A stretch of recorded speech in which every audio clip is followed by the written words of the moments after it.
customsuspension.com. This here's our custom F250 spring.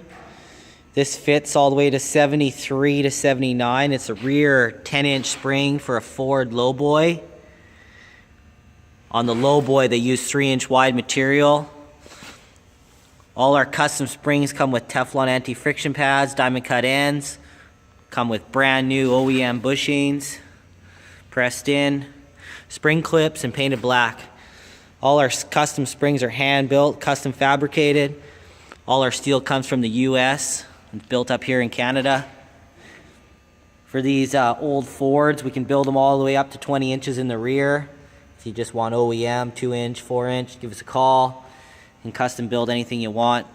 So if you got an old Ford Lowboy or a Highboy, you're looking for custom front springs or rear springs, give us a call. We do plenty of them.